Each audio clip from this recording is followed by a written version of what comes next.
And Geoff joins us now. Congratulations. You were an assistant captain for 4 consecutive President's Cups. How much did this feel like the next step for you in your relationship with the international team?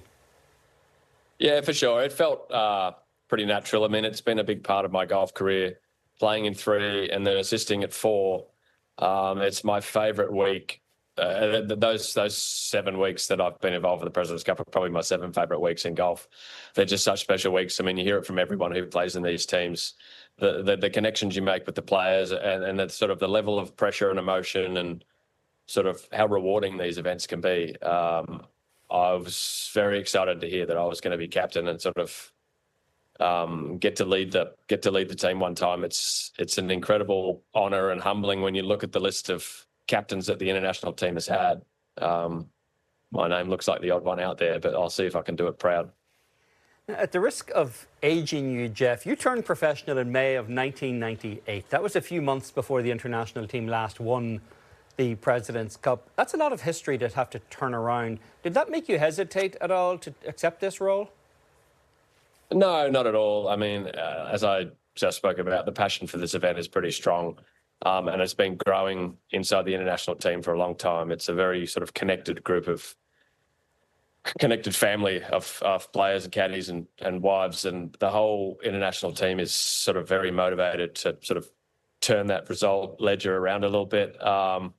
I mean, if you look at the history of the Ryder Cup, it was a similar sort of story, and it took sort of Seve coming along to really sort of create the belief on the European side. And I think we don't have a Seve Ballesteros, but I think that belief is coming and the passion is coming. And Ernie Els introducing the shield here on my shirt here it's created sort of this one sort of symbol that we can all play under. And we've got some young kids now who come up to us and like they aspire to play for the international team one day now. And I don't think that was true before. So it's getting better and better and stronger. And we'll solve the riddle one day. Hopefully it's in Chicago and next year in 26. But it's just a fantastic event. And I think anytime anyone who's ever been inside the ropes or inside the locker room or been involved in any of these events, they'll all tell you the same thing. They're just incredible experiences. And I'm just excited to be involved again. Geoff, you've talked about this being your favorite event, the 7 weeks that you've participated. I did the trophy ceremony. I was hosting the United States team at Royal Montreal. I looked off to the side into the eyes of Mike Weir, and he just looked absolutely devastated with the defeat. How tough have these losses been? Every 2 years, excitement, hope, and the result has been the same. It's pretty brutal. You ride highs and lows. I mean, professional golf as a sport is a bit of an emotional roller coaster, ups and downs and good times and bad times, but they're certainly sort of highlighted and just magnified in a week like these team events because you feel like you're letting your teammates down. There's a lot of pressure. You feel you're letting your nations down. The whole world is watching. They're difficult, they're times, but that's what makes these events so great is that you're playing for more than just yourself. And there's such a magnitude to that really doesn't strike you until you get out between the ropes and you just sort of feel what that feels like. So I haven't felt what it feels like to win this tournament like you referenced. It's 1998.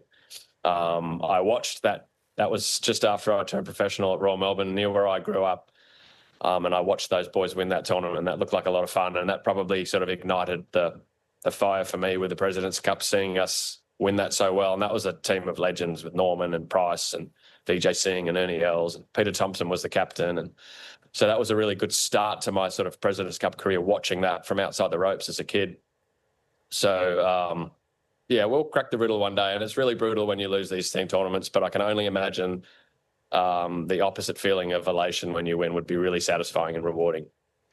You played for Greg Norman and for Gary Player as captains. Geoff, is there anything that you learned from them in those experiences that you're going to take with you to Chicago? You know, I think I've picked up something from all of them, including the captains I've been an assistant under. I mean, as I said, it's kind of the who's who of international golfers. I mean, Gary Player always makes you feel like you're not positive enough and you don't go to the gym enough. You know, he's got just the best attitude I've ever been around, and he was a treat to spend a week with. And we learnt a lot with Gary Player just about how to approach life.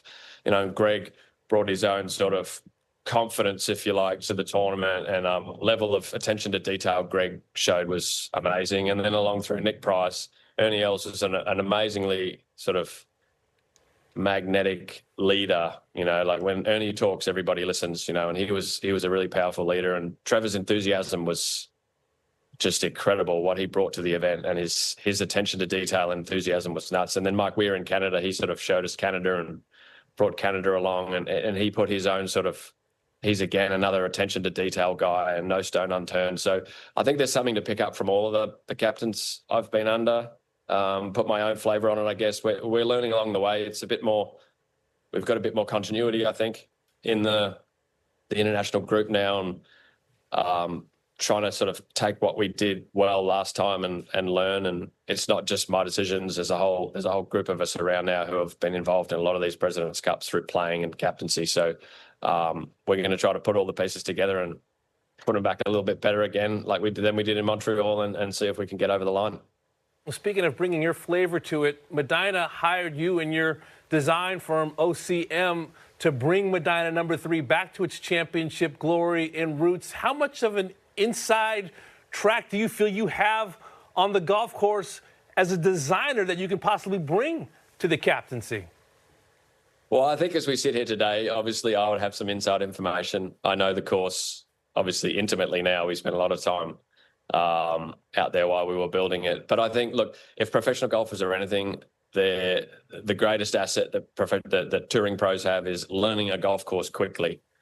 And the caddies are all great, the players are great. So I think we might have an advantage on Monday, but by the time the first shot gets hit on Thursday, I think it'll be a pretty level playing field. It's not an exaggeration, Geoff, to say that Trevor Immelman's team was somewhat compromised by all of the defections to Live over the couple of years before that President's Cup. Do you think your team would be helped if there is some kind of détente between the PGA Tour and Live that would render some of those players eligible before you get to Chicago? Well, I think naturally, yeah, we would. I think both teams would improve in that situation. But obviously the golf world would love a bit more sort of to the golf world to come together and the best players to be playing together more often. So they're decisions that are way above my pay grade. Obviously, I think the ship is moving in that direction, but it's a slow-moving ship because this is a complicated issue. So I will be picking from the list of players that are available to me, and if we had the opportunity to pick from some of those players, absolutely, I think some that would make the team, and it'd be great. In your design work, Geoff, you have people that work under you, that you're in charge of. Are there some skills that are transferable to the captaincy in terms of being a leader of men, as you will be next year? I think so. I mean, look, I wouldn't. This is new territory. I think leading a company or partnering in a company is a different story, I think, to leading a group of individual athletes. We're going to learn along the way if I know what I'm doing or not. But it's I think communication is the most important skill when you're dealing with a group of people. Keeping everybody feeling like they have their voice, but getting them on the same. Everyone sort of flying in formation, if you like, and getting everyone to believe in a common goal. So we'll see how we go.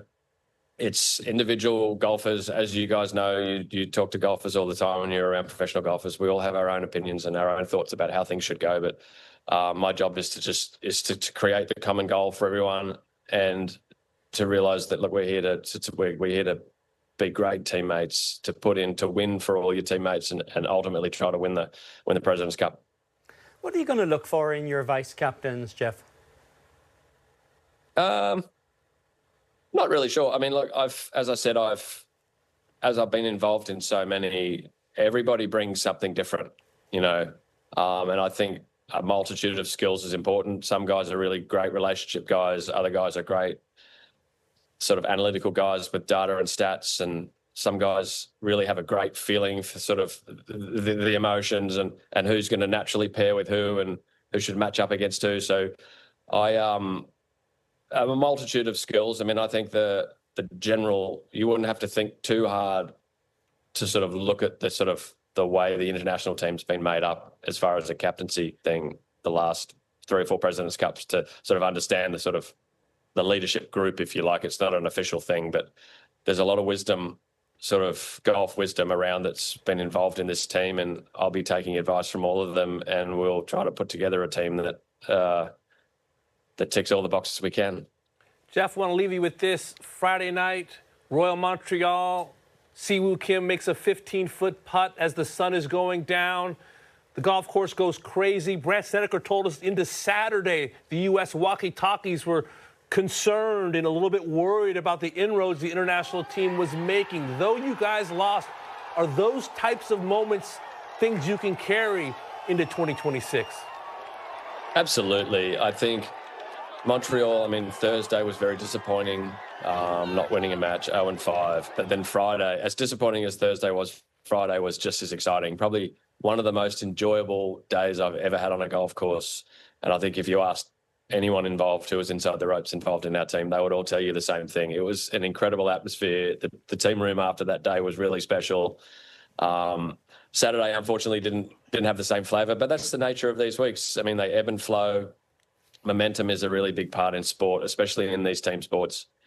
So, yeah, that was a special day. We learned a lot, I think, in Montreal from, as I said, a rough Thursday and a really amazing Friday, and then how we sort of approach Saturday and then Sunday. So we try to learn all the lessons we can and try to capture those feelings again, because whatever we did on Friday last year was pretty special. Well, we're certainly looking forward to tracking every move you make between now and September of 2026. Geoff, congratulations on the gig, and thanks for joining us. Thanks, guys.